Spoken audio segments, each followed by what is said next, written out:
আজ দীর্ঘ 15 বছর পরে আমি নিজের কলেজেরই লেকচারার।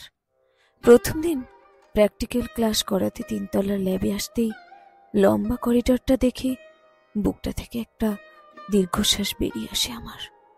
ছাত্রছাত্রীরা নেমে গেল, আমি কিছুক্ষণ দাঁড়িয়ে থাকি এই নির্জন করিডরে। চোখটা অজান্তে জ্বালা করে ওঠে।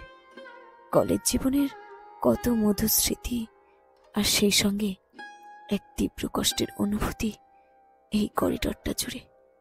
তখন শুধুমাত্র ল্যাবের জন্য করিডরটা ব্যবহার করা হতো। এর একটা সিঁড়ি উঠে গেছে 4তলায়, যেখানে কলেজের স্টেডিয়াম। ওখানে চাবি দেওয়া থাকলেও সিঁড়িটায় বসে কতদিন গল্প করেছি আমরা। প্রেম করতে চাইলে জায়গাটা উপযুক্ত। আমাদের সময় অনেক প্রেম নিবেদন, প্রেম বিচ্ছেদ, কান্নাকাটির সাক্ষী এই করিডর। সেই রকম রিমার সাথে আমার শেষ দেখাও এখানেই। আমি দিব্যজিৎ। কলেজের প্রথম দিনই, প্রথম দেখাতেই আমি প্রেমে পড়েছিলাম ওর। খোঁজ নিয়ে জানলাম ও আর্টস আর আমি সায়েন্স। মুশকিলটা হলো ও 2 বছরের সিনিয়র আমার থেকে। যদিও এখন এটা কোনো ব্যাপার নয়, আজকাল আকছার হচ্ছে এসব। আর এখানে তো আমার 6 ফুট চেহারার কাছে ও একটা ছোট্ট পুচকে, ছটপটে প্রাণবন্ত মেয়ে। ও প্রথম প্রথম আমাকে দেখলেই কাছে এসে একগাল হেসে আমার চুল খেটে দিয়ে হাত দিয়ে চলে যেত। কি যে ভালো লাগতো আমার। আমার ঘাটা চুল ওই রকমই ঘেটে থাকতো সারাদিন। ছোঁয়া মুছে যাবে বলে চিরুনি দিতাম না চুলে। সেই দিন, কলেজ ফাংশনের দিন, চোখ ফেরাতে পারছিলাম না ওর থেকে। একটা নীল রঙের শাড়ি পরে এসেছিল সেই মেঘলা দিনে। কলেজের গাছের কদম ফুল পেরে অপেক্ষাতে ছিলাম এক মাহেন্দ্র খানের। অবশেষে বাড়ি ফেরার সময় আমাকে দেখতে পেয়ে, কিরে, কি খবর তোর বলে ওই রকম চুল ঘেটে দেওয়ার সময় ওর হাতে কদম ফুল ধরিয়ে দিয়ে কানের কাছে ফিসফিসিয়ে বলেছিলাম, ভালোবাসি তোমাকে। শুনে থতমত খেয়ে গিয়েছিল। অবাক দৃষ্টিতে দেখেছিল আমাকে।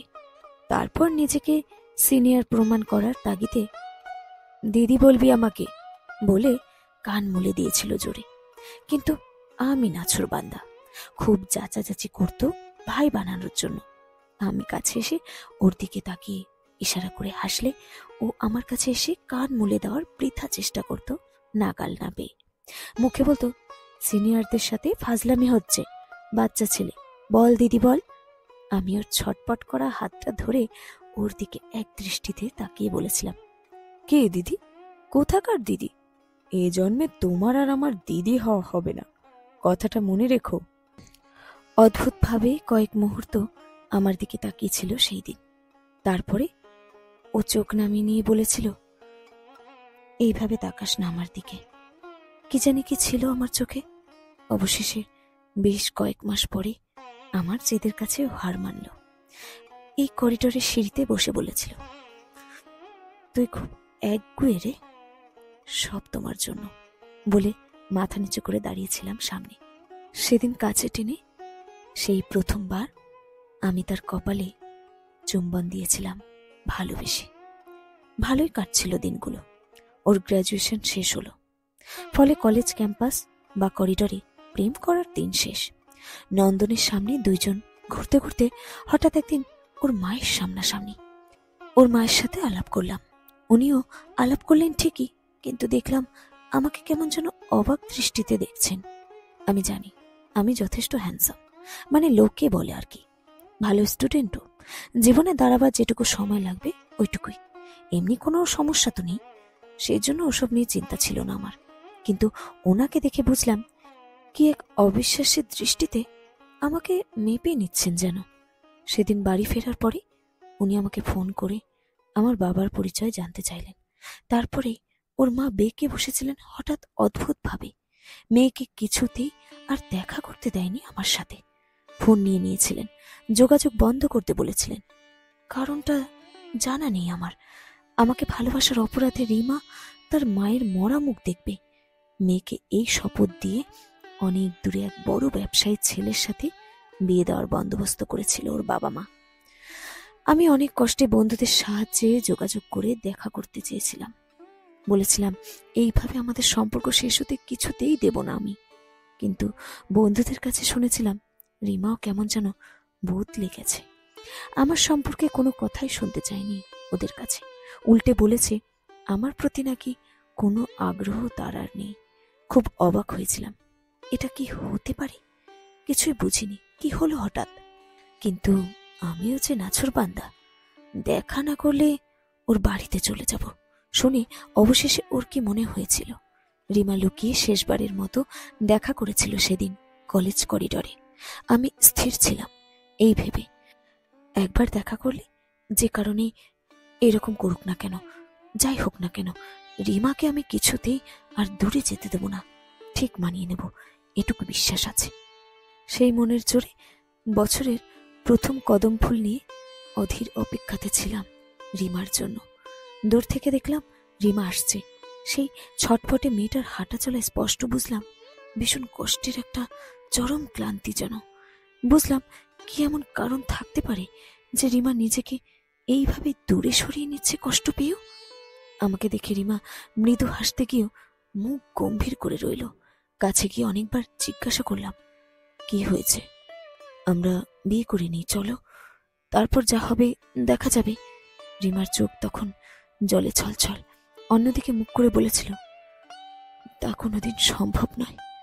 আমি জোর করে ওর কাঁধ ধরে আমার দিকে ঘুরিয়ে স্পষ্ট ওর চোখে তাকিয়ে জিজ্ঞাসা করেছিলাম, কেন, কি হয়েছে?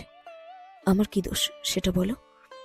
রিমার বড় বড় চোখের দৃষ্টিতে সেদিন এক অবিশ্বাসের কাহিনী, কেমন এক ঘৃণার পরশ যা আমার বুকে শিলের মতো বিঁধেছিল। মুখে বলছিল, শুনতে চাস না, সহ্য করতে পারবি না তুই আমার মতো। ওর তাকানো আমি সহ্য করতে পারিনি।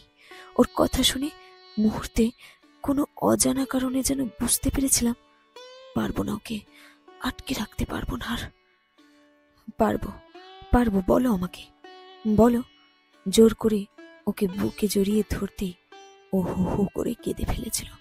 তারপর কাঁদতে কাঁদতে বলেছিল এক নতুন গল্প, যে গল্প আমার পায়ের তলার মাটি সরিয়ে দিয়েছিল। বলেছিল আমার বাবাই নাকি রিমার প্রকৃত বাবা।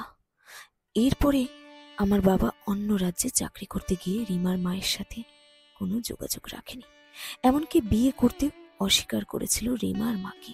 সুইসাইড করা ছাড়া আর কোনো উপায় ছিল না রিমার মায়ের। শেষে জানাজানি হতে রিমার মায়ের দাদার বন্ধু সব জেনে শুনে রিমার মাকে গ্রহণ করেন। রিমার মাকে তিনি আগাগোড়ায় বেশ পছন্দ করতেন, তবে গরিব বলে এতদিন তিনি সাহস করে রিমার মাকে ভালোবাসার কথা বলতে পারেননি। অবশেষে রিমা তার পিতৃ পরিচয় পেয়েছিল।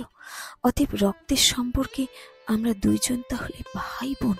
রিমা যে এইভাবে সত্যি আমার দিদি হয়ে যাবে ভাবিনি। এইটুকু এক নিঃশ্বাসে বলে বিধ্বস্ত রিমা কেঁদেছিল খুব। মনে পড়ে রিমার সেই ছলছল চোখটা। সমস্ত ঘটনা শুনে স্তম্ভিত আমি। কিছুই বলতে পারিনি সেদিন রিমাকে। রক্তের সম্পর্কে ও আমার দিদি। ইচ্ছে হচ্ছিল গুড়িয়ে দিই সবকিছু। একে নিষ্ঠুর পরিহাস আমার সাথে। কিছু কি করার ছিল না আমার? মনের মধ্যে এক অজানা বিধ্বস্ত রাগে নিরুপায় আমিও সেদিন রিমার মুখটা হাতের মধ্যে ধরে স্বপ্ন ভাঙার কষ্টে হু হু করে কেঁদেছিলাম। রিমা কাঁদলেও ওর মধ্যে কিসের যেন খুব স্পষ্ট ছিল। হয়তো ওর মাকে ঠকানোর দায় কিছুটা আমার উপরেই বর্তেছিল। ওর সেই তাকানোর কাছে আমি হেরে গিয়েছিলাম নিজের কাছে ভীষণ রকম। ওকে আর আটকাতে পারিনি। ও চলে গিয়েছিল নিঃশব্দে, আর আমি অসহায়ভাবে দাঁড়িয়েছিলাম বেশ কিছুক্ষণ। পায়ের নিচে ছড়িয়ে পড়ছিল আমার আনা কদম ফুলগুলো। সেদিন অনেক রাতে বাড়ি ফিরে আয়নায় নিজেকে দেখলাম।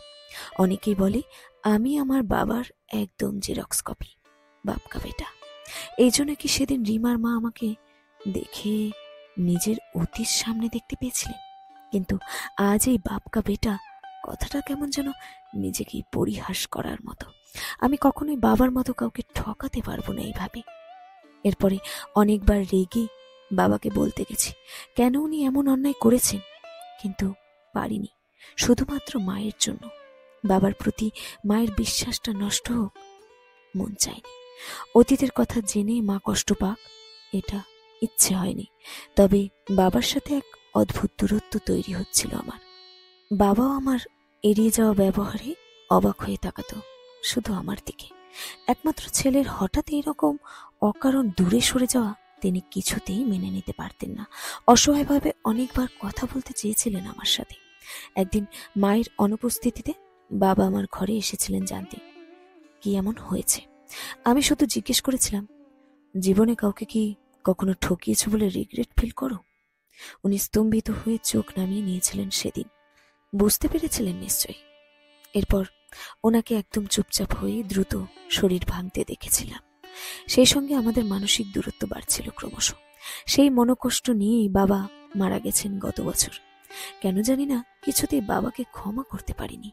ওনার ঠকানোর দায়ে আমার প্রতি রিমার একটা অলিখিত অভিমান খুব জমেছে, এটা মানতে পারিনি। ওই শেষের জল ভরা চোখে ক্ষোভের দৃষ্টিতে তাকানো ভুলব না কোনো দিন। আমি আজও পুজো পার্বণের দিনে রাস্তাঘাটে রিমাকেই খুঁজি। ও কি বাপের বাড়ি আসে না কখনো? ইচ্ছে হয় কেমন আছে একবার দেখি, কিন্তু আর কখনো দেখা হয়নি রিমার সাথে। শুনেছি অন্য রাজ্যে বরের চাকরি সূত্রে থাকে রিমা।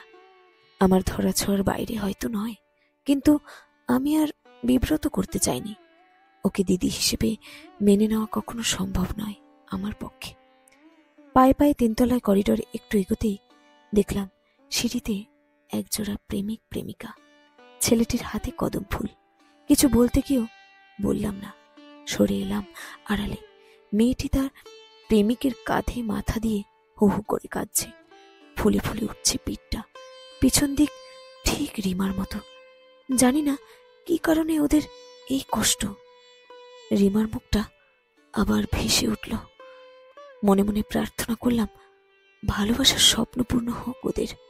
কোনো কারণেই আমার মতো যেন স্বপ্নভঙ্গ কখনো না হয়। ভালো থাকুক ওরা। শেষ হলো আজকের গল্প